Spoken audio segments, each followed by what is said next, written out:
মনে শুয়ে আছে আর প্রশাসন এখন নিরাপত্তা পালন করতেছে।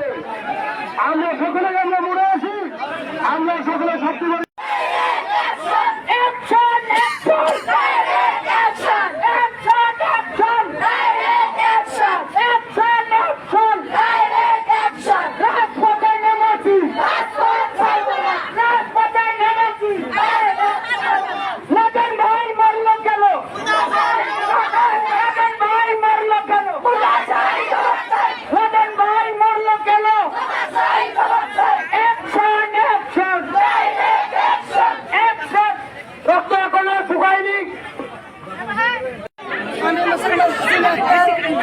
আমি লিয়াকতলি লাদেনের বড় বুকু।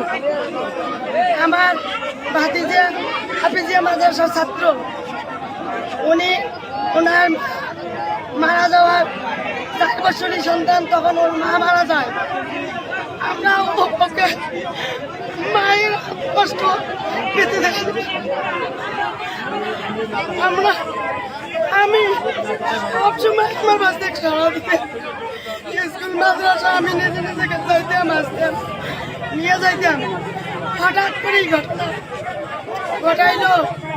এখন আমার বাচ্চা লিয়াকতলি লাদেন মাদ্রাসার ছুটিতে আসছে, আর ওই রকিব বলছে গাঁজাখোর, রাব্বি বলছে গাঁজাখোর। আমার বাসিতে বলছে বলে আমার গাঁজাখোর দেখছো তুমি, আমি গাঁজা খাচ্ছি তুমি দেখছো। এই কথার জন্য